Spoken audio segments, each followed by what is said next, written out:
यत पृथिव्याम ब्रीहि एवं हिरण्यम पश्वस्त्रिय एकस्यापि न पर्याप्तम। आज मेरे मन में एक बात आई कि इस धरती के ऊपर जितनी भी खाने पीने की वस्तुएं हैं, जितना भी सोना चांदी पैसा टका है, जितने भी हाथी घोड़े गाड़ी घोड़े सब कुछ साधन वाहन व्यवस्थाएं हैं, और भी भोग विलास के जितने व्यक्ति वस्तुएं पदार्थ जितने भी हैं, पूरी धरती के सब इकट्ठे होकर के किसी एक इंसान को मिल जाए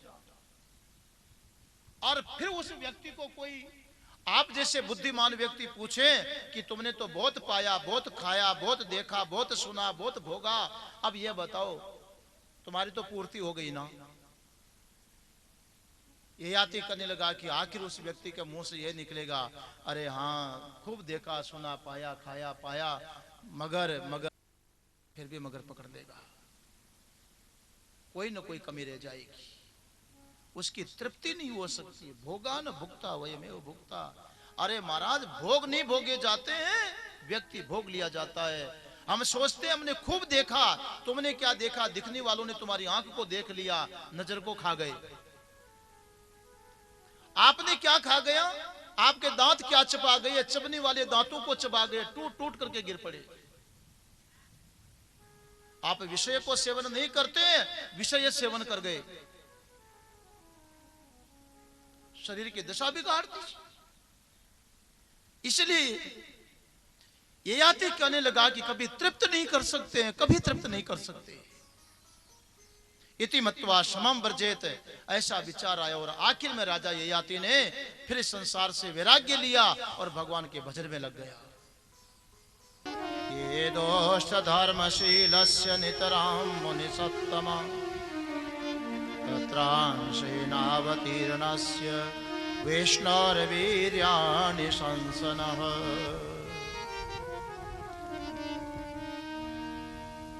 राजा परीक्षित सुखदेव जी महाराज को पूछने लगा, भगवान आपके मुखारविंद से मैंने सूर्य और चंद्रवंश के राजाओं की कथाएं श्रवण की। अब मेरी एक बड़ी इच्छा हो रही है कि जिस चंद्रवंश में भगवान श्री कृष्ण का प्राकट्य हुआ है, उनके पवित्र जन्म की कथा और जीवन लीला को आपके श्री मुख से श्रवण करना चाहता हूं। सुखदेव जी महाराज कहने लगे, राजन ये उस समय की बात है जब हमारी इस धरती के ऊपर हजारों हजारों हजारों घमंडी दैत्य राजा हो गए। ऐसे अभिमानी राजा जिस राजत्व के अभिमान में आकर के धर्म मर्यादा का उल्लंघन करने लगे, अमर्यादित कार्य होने लगे, उच्छृंखल जीवन होने लगा, उनके द्वारा होने वाले पापाचरण को ये धरती मां सहन न कर सकी। एक रोज तो बड़ी दुखी होकर के गाय का रूप लेकर ये धरती ब्रह्मा जी के पास में जाकर के कहने लगी, ब्रह्मा जी क्या पैदा करते रहते हो, इन पापियों के बोझ को मैं सहन नहीं कर सकती, मेरे से वहन नहीं होगा। हिमालय जैसे पर्वतों का मुझे बोझ नहीं लगता है, लेकिन पापियों का भार मैं सहन नहीं कर सकती,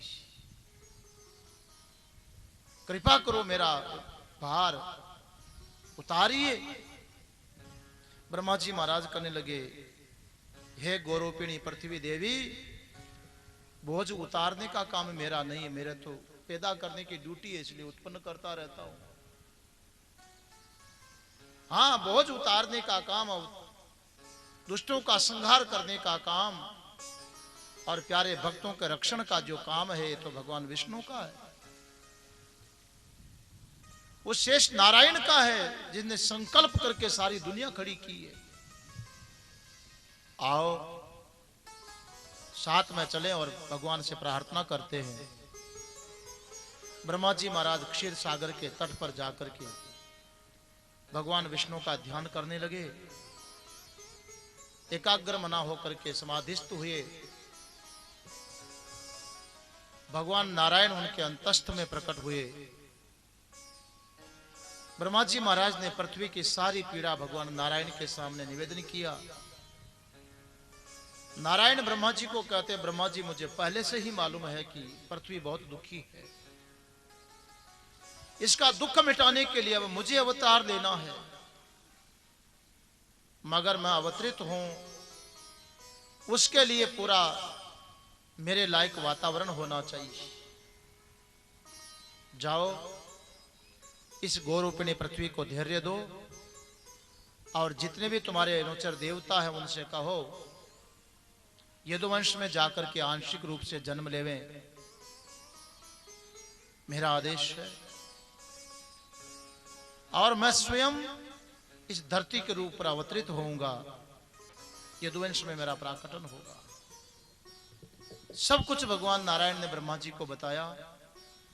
ब्रह्मा जी महाराज ने पृथ्वी को धैर्य बंधाया, समय की प्रतीक्षा करो, भगवान अवतरित होकर के तुम्हारा सारा भार उतारेंगे, दुष्टों का संहार करेंगे, भक्तों की रक्षा करेंगे और तुम्हारी पीठ पर धर्म स्थापना करेंगे। थोड़े समय की जरूरत है। पृथ्वी को समझा बुझा करके ब्रह्मा जी ने वापस लौटाया। उधर भगवान के प्राकटन का प्रसंग उपस्थित हो गया। उन्हीं दिनों यदुवंश में एक राजा थे शूरसेन, और वह मथुरा मंडल का शासन करते थे। एक बार उसी शूर के पुत्र वसुदेव जी देवक की पुत्री देवकी के साथ विवाह करवा करके विदाई दिए जा रहे थे। जब वसुदेव जी के साथ में देवकी को विदाई दी जा रही थी, विदाई काल में अपनी बहन का जो रथ था, उनके बड़े पिता उग्रसेन का पुत्र कंस स्वयं हाँक रहा था चचेरी बहन के रथ को। पिता ने विवाह की संपूर्ण विधियों का पालन करते हुए दहेज आदि की संपूर्ण सामग्री दी और बड़े भाव उल्लास के साथ में नवविवाहिता दुल्हन को विदाई दी जा रही है देवकी को। उसी वक्त रथ हाँकते हुए कंस को आकाशवाणी सुनाई पड़ी, अरे अबुद्ध, अरे अज्ञानी, जिसके रथ को इतनी प्रसन्नता और भाव से तो हाँकते हुए विदाई दे रहा है, तुझे पता है इसी की 8वीं संतान तुझे मार डालेगी, काल के रूप में पैदा होगी। जब कंस ने सुना इस मेरी बहन की 8वीं संतान मुझे मार डालेगी, महाराज दुष्ट व्यक्ति का स्वभाव कब किधर पैंतरा बदल ले कुछ कहा नहीं जा सकता। जिस हाथ में घोड़ों की लगाम थामे हुए था और एक हाथ में चाबुक था, कंस के हाथ से घोड़ों की लगाम छूट गई, द्रौपदी के केश हाथ में आ गए, चाबुक गिर पड़ा और तलवार उठा ली और कंस भी सोचने लगा, न रहे बांस न बजे बांसुरी, अभी उड़ा देता हूं। तलवार उठी हुई है, केश पकड़ रखे। ध्यान देना, यहां पर भागवत में कहीं भी देवकी ने कोई प्रतिकार नहीं किया है कि भाई मुझे क्यों मार रहे हो, मैंने तेरा क्या बिगाड़ दिया। सहनशीलता की मूर्ति है, कितने सहन करने की शक्ति है। मगर वसुदेव जी ने विचार किया, ये विवाह का काल, मंगल कार्य, और इस समय ये दुष्ट अपनी बहन को मार रहा है। समझाने लगे, देखो ये कहावत है कि काने को काना नहीं बोलना चाहिए, कोई बैठा हो तो बुरा मत मानना। क्यों? काने को भी काना कहोगे तो उसकी तो एक ही फूटी तुम्हारे दोनों ही फोड़ देगा वो। इसलिए ये सभ्यता का व्यवहार करने के लिए भाषा बदलनी पड़ती है। वसुदेव जी महाराज जानते हैं कि ये कंस दुष्ट व्यक्ति है, लेकिन बड़ी प्रशंसा करते हुए कहने लगे, श्लाघनीय गुण है शूरैर भवान भोज शस्कर। ओ हो राजकुमार जी,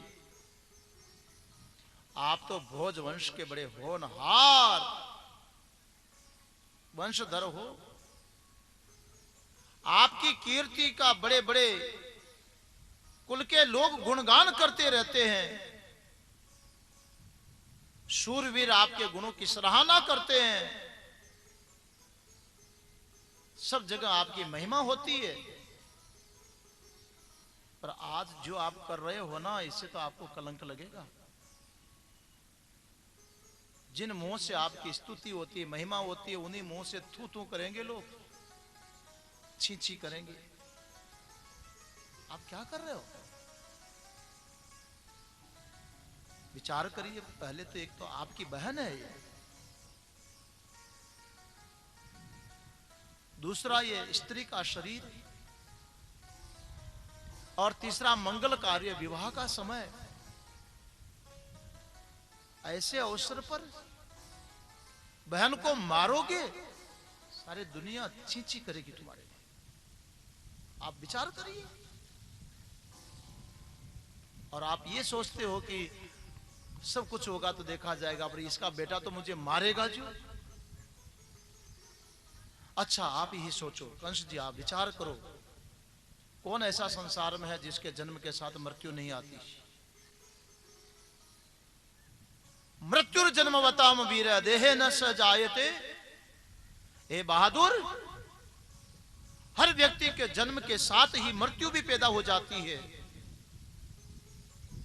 इसलिए पैदा हुआ मनुष्य आज मरे चाहे 100 साल के बाद में मरे, मृत्यु वही प्राणी नाम ध्रुव। मनुष्यों की मृत्यु तो निश्चित है, पैदा हुआ उसको तो मरना ही पड़ेगा। क्या आप अमर हो जाओगे? फिर बहुत समझाया मगर फिर भी तलवार नीचे न उतरे। द्रौपदी के केश कंस के हाथ से छूटे। वसुदेव जी ने देखा प्रयास तो पूरा करना चाहिए। जब तक मनुष्य की बुद्धि काम करे, दुर्घटना को टालने का पूर्ण प्रयास होना चाहिए। और फिर भी दुर्घटना यदि न टले तो कम से कम उस व्यक्ति का तो कोई दोष नहीं होगा। अब की बार दूसरा पॉइंट फेंका। राजकुमार, आकाशवाणी ने आपको यही तो कहा ना कि इसकी 8वीं संतान तुम्हें मार डालेगी। चलो आप इसको मत मारो, मैं वादा करता हूं तुम्हारी बहन के जो भी संतान होगी ला करके तुम्हारे हाथ में दे दूंगा। आप उसको उसी समय मार देना, उस अबोध शिशु को खत्म कर देना। पर इस बहन को मारने से तो तुम्हें कलंक लगेगा, इसको क्यों मार रहे हो? वसुदेव जी की बात पर कंस जैसे महादुष्ट को भी विश्वास हो गया कि ये वादा का धनी है, प्रतिज्ञा का धनी है। विचार आया कि ठीक है, बहन को मारने से कलंक लगेगा, बदनामी होगी, ये होगा वो होगा। विदा कर दिया। 1 वर्ष के बाद देवकी ने एक बालक को जन्म दिया। जिस बालक का जन्म हुआ उसको लेकर के महाराज प्रतिज्ञा के अनुरूप वो वसुदेव जी बालक को लेकर के आ गए कंस के पास। कहा तुम्हारी बहन ने बालक को जन्म दिया, ये लो। उस बालक को देख करके कंस कहने लगा, अरे ले जाओ वसुदेव जी, इसको तो वापस ले जाओ। इसको मारने से मुझे क्या मिलेगा? कलंक ही तो लगेगा। मेरा काल तो 8वीं संतान बताते हैं, ये तो पहली संतान है, ले जाओ, वापस ले जाओ।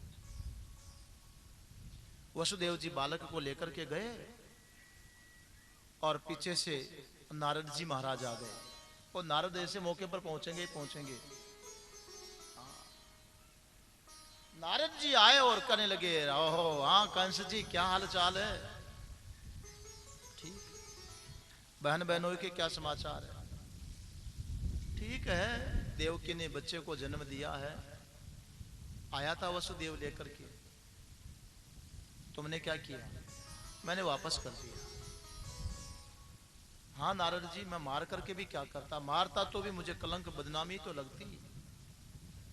आकाशवाणी ने तो कहा था कि 8वीं संतान काल बनेगी, इसलिए मैंने छोड़ दिया, मारा नहीं। नारद जी महाराज ने एक कागज उठाया और कागज के ऊपर ऐसा गोल गोल गोल, इनमें पहला बिंदु कौन सा और 8वां कौन सा है? कंस गिनने लगा, इधर से तो यह 8वां हो जाए, इधर से गिने तो यह 8वां हो जाए, इधर से गिने तो यह 8वां हो जाए, कोई भी 8वां। माथा चकराने लगा, बोले ये गणित मेरे समझ में नहीं आ रही। नारद जी बोले ये गणित समझ में आ जाती तो उस छोकरे को जिंदा नहीं छोड़ते। अरे कंस जी, काल भी एक चक्र है, काल चक्र में कोई भी संख्या 8वीं हो सकती है, किधर से गिनती शुरू कर दे। कंस कहने लगा, भले पधारे नारद बाबा, आज गणित सिखा दी, नहीं तो धोखा हो जाता, अब जिंदा नहीं छोड़ूंगा। और वो चाहते हैं कि पाप का घड़ा जल्दी भर जाए तो भगवान जल्दी से आ जाए। अब तो कंस ने महाराज जिसको जिंदा छोड़ दिया था उसको भी वापस मंगवाया और मार दिया, खत्म कर दिया। बहन और बहनों को जेल में डाल दिया, कहीं धोखा न हो जाए। एक एक कर करके 6 संतान को तो खत्म कर दिया। 7वीं संतान को जन्म देने वाली थी देवकी। उधर भगवान नारायण ने देखा कि अब मेरे अवतार का समय आ गया, पाप का घड़ा भर गया। भगवान नारायण ने योग माया को कहा, योग माया जाओ, वो कंस के कारागृह में वसु और देवकी रहते हैं ना, देवकी के गर्भ में जो मेरा अंश पड़ा हुआ है उसको वहां से लेकर के गोकुल में ले जाओ।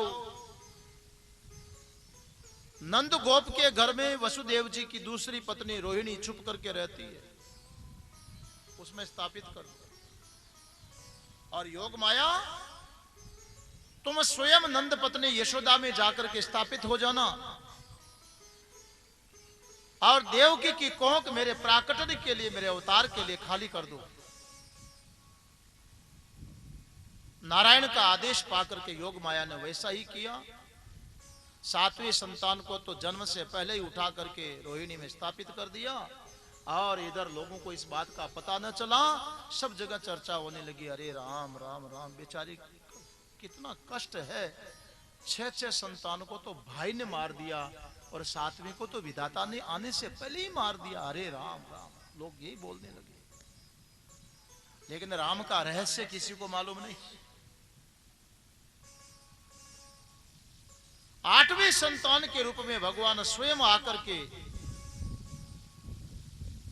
वसुदेव देवकी नंदन बनने के लिए आकर के देवकी के गर्भ में स्थापित हुए। अब की बार देवकी का जो तेज था,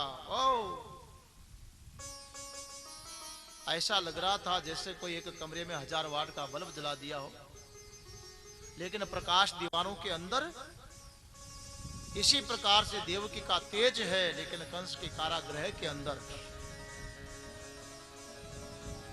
बड़ी शंकाएं होने लगी। कंस को भी लगा, कंस के सेवकों को भी लगा, वो न हो हमारे स्वामी का मालिक को मारने वाला मालिक को ये 8वां गर्भ यही हो।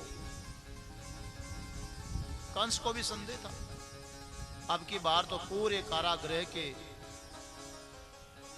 रिपेयरिंग करवा दी, खिड़की दरवाजे नए नए मजबूत लगवा दिए, पुराना स्टाफ चेंज कर दिया, 24 घंटे की 24 आवर्स ड्यूटी,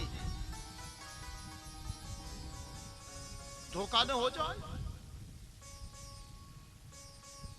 बड़ी चौकसी बरती गई। उधर भगवान के आने का समय हुआ, उससे पहले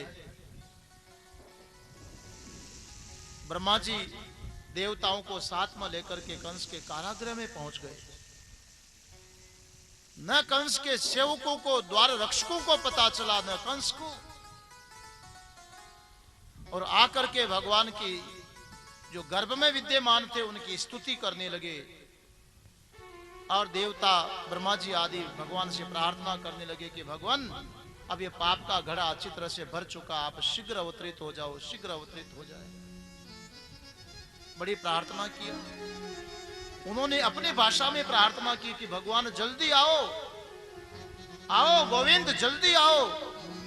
देवता प्रार्थना करके वसुदेव देवकी को धैर्य बंधा करके कि भगवान का प्राकटन होगा, इसलिए अधीर मत होना, हर परिस्थिति में भगवान तुम्हारा कल्याण करेंगे, भला होगा। और वहां से देवता अंतर्धान हुए। इधर भगवान श्री कृष्ण के प्राकटन का समय आ गया। आहा, बड़ा सुहावना समय। रोहिणी नक्षत्र, आकाश के ग्रह नक्षत्र तारे सब के सब शांत और सौम्य होकर के स्थिर थे। दिशाएं चारों ओर प्रसन्न, निर्मल आकाश में तारे जगमगाने लगे। पृथ्वी के बड़े बड़े नगर, छोटे छोटे गांव और अहिरों की बस्तियां, हीरों की खाने मंगलमय हो गई। नदियों का जल निर्मल हो गया। रात्रि के समय सरोवर में कमल खिलाए। वृक्षों की पंक्तियां रंग बिरंगे पुष्पों के गुच्छों से लद गई और पक्षी चहक चहक करने लगे, भंवरे गुनगुनाने लगे। शीतल मंद सुगंधित वायु चलने लगी। स्वर्ग से देवताओं की दुंदुभियां बजने लगी। किन्नर और गंधर्व मधुर स्वर में गान गाने लगे। सिद्ध और चारण भगवान के मंगलमय गुणों की स्तुति करने लगे। विद्यार्थी अप्सराओं के साथ में नाचने लगी। बड़े बड़े देवता और ऋषि मुनिया आनंद में भर करके पुष्पों की वर्षा करने लगे। जल से भरे हुए बादल समुद्र के पास में आकर के धीरे धीरे गर्जना करने लगे। जन्म और मृत्यु के चक्कर से छुड़ाने वाले भगवान जनार्दन के अवतार का समय था। मध्य रात्रि, चारों ओर अंधकार का साम्राज्य। उसी समय सबके हृदय में विराजमान भगवान विष्णु देव रूपिणी देवकी के गर्भ से प्रकट हुए। आओ जैसे पूर्व दिशा में 16 कलाओं से संपन्न चंद्रमा का उदय हो गया हो। बोले कृष्ण चंद्र भगवान की जय हो। लेकिन वहां जय बोलने वाला कोई नहीं था।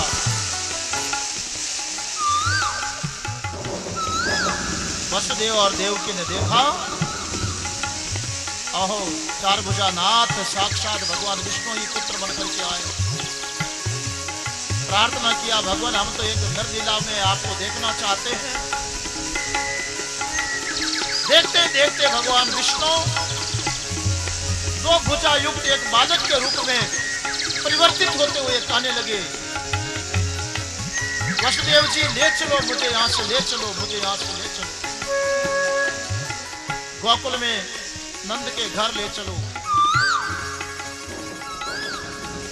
वसुदेव जी कहने लगे, भगवान हाथों में पैरों में बेड़ियां जकड़ी है, कारागृह के द्वार बंद पड़े हैं, बड़े बड़े द्वार रक्षक हथियार लेकर के खड़े हैं। ये कैसे संभव होगा कारागृह से गोकुल में जाना? भगवान कृष्ण कहने लगे, वसुदेव जी सिर पर उठाओ तो सही। और जो ये भगवान को वसुदेव जी ने सिर पर धारण किया, हाथ और पैरों की बेड़ियां अपने आप टूट गई, कारागृह के द्वार खुल गए, द्वार रक्षक गहरी नींद में सो गए। वसुदेव जी भगवान को लेकर के गोकुल की ओर बढ़े। यमुना तट पर गए, देखा पानी बढ़ा हुआ है। साहस किया बढ़ने का तो और जल बढ़ने लगा। वसुदेव जी समझ गए कि ये कालिंदी स्पर्श करना चाहती है। यमुना जी को चरणों का स्पर्श करवाया, आओ रास्ता मिल गया। गोकुल में गए, बाबा नंद के घर में गए, सब सोए पड़े हैं। एक बालिका सोई हुई यशोदा की गोद में अंगूठा चूस रही है। कन्हैया को सुलाया, बालिका को उठाया, लौट करके वापस वसुदेव जी कंस के कारागृह में आए। बालिका को देवकी के हाथ में दिया और इतने में जो ही देवकी के हाथ में देती है, बालिका रोने लगी।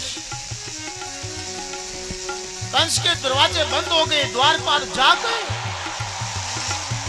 बालिका के रोने को सुन करके दौड़ करके गए। कंस को बताया तुम्हारा काल पैदा हो गया, प्रभाव तुम्हारा काल पैदा हो गया है। कंस दौड़ करके आया, बहन की गोद में से बालिका को छीन करके चट्टान पर मारना चाहा, मगर बालिका हाथ से छूटती हुई आकाशीय मार्ग में जाते हुए कंस को कहती रहे, मूर्ख, मुझे मारने से तुझे क्या मिलेगा? अरे तुझे मारने वाला तो कहीं पैदा हो गया है, तुझे कहीं पैदा हो गया है। कंस तो हक्का बक्का रह गया, मुझे मारने वाला कहीं पैदा हो गया। मन में बड़ा पश्चाताप होने लगा, विचार करने लगा, मैंने एक एक को मारा है तो कहां पैदा हो गया। सभा बुलाई, विचार करने लगा है, मगर उधर प्रातः काल हो गया और गोकुल में तो घर घर में खबर पहुंची, भागवत समारोह का शिष्ट दिवसीय प्रथम सत्र प्रारंभ हो रहा है। जैसा कि कल आप लोगों ने सायंकालीन सत्र में भगवान श्री कृष्ण का प्राकट्य महोत्सव मनाया, सुन रहे थे आप लोग भगवान श्री कृष्ण का प्राकटन कंस के कारागृह में हुआ। वसुदेव जी महाराज भगवत प्रेरणा से प्रभु को सिर पर धारण करके, जिनकी कृपा से बेड़ियां टूट गई और कारागृह के द्वार खुल गए, उन्हीं की कृपा से प्रभु को गोकुल में बाबा नंद के घर यशोदा की गोद में सुला करके यशोदा के द्वारा नवजात कन्या को साथ में लेकर के कारागृह में पुनः लौटे।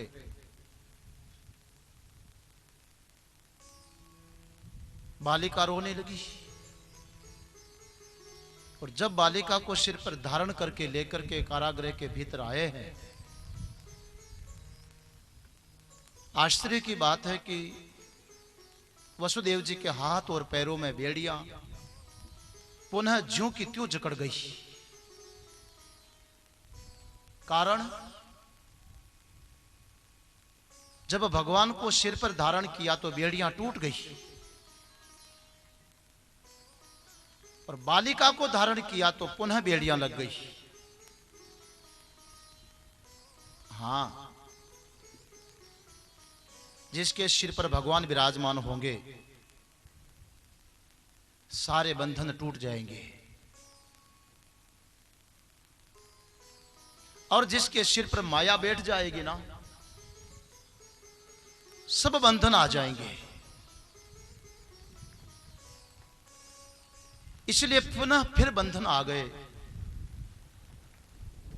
बालिका देवकी की गोद में रोने लगी। कंस के द्वारा रक्षक जाग उठे। कंस को समाचार मिले, दौड़ करके आया, बहन की गोद से बच्ची को छीन करके चट्टान पर पछाड़ना चाहा, मगर हाथ से छूटती हुई बालिका बोल गई, दुष्ट, मुझे मारने से क्या मिलेगा, मारने वाला कहीं पैदा हो गया। आपने सुना था।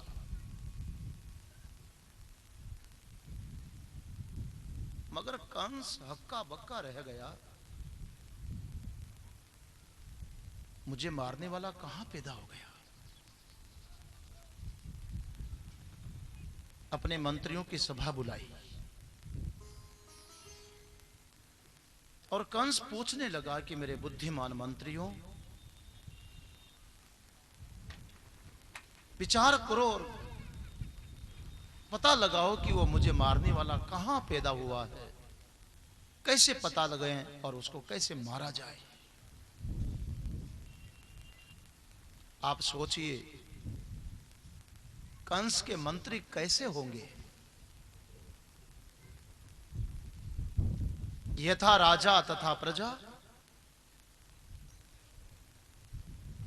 जैसा स्वामी है वैसे ही उनके सेवक भी तो होंगे। कंस के मंत्री कहने लगे, हमारे स्वामी, हमारा तो एक ही विचार है, 10 दिन के आसपास जो भी बालक जिस घर में भी पैदा हुआ हो उसको मरवा दिया जाए।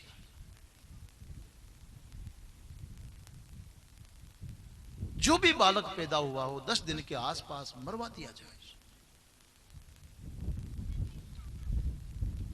उसका भी नंबर आ जाएगा जो आपको मारने वाला पैदा हुआ है। कंस कहने लगा, मंत्रियों, सबके सब तो वसुदेव नहीं हो सकते कि अपने हृदय के टुकड़े को ला करके मरवाने के लिए मेरे हाथों में दे दे। कैसे पता लगे किस घर में बालक पैदा हुआ है। मंत्री गण कहने लगे कि आपके जो सेवक हैं असुर निशाचर, ये तो कामरूप होते हैं, मन में जैसा भाव आवे वैसा रूप धारण कर लेते हैं, जैसी परिस्थिति हो वहां वैसे बन जाते हैं। इसलिए जहां जैसी परिस्थिति हो उसके अनुरूप रूप धारण कर लें और घर घर में जा करके पता लगा लें कि कहां किसके यहां पर नया बालक आया है। कंस को भी बात ठीक लगी और योजना बन गई। कंस के सेवक सेविकाएं ये पता लगाने में जुट गए कि किस घर में बालक आया है।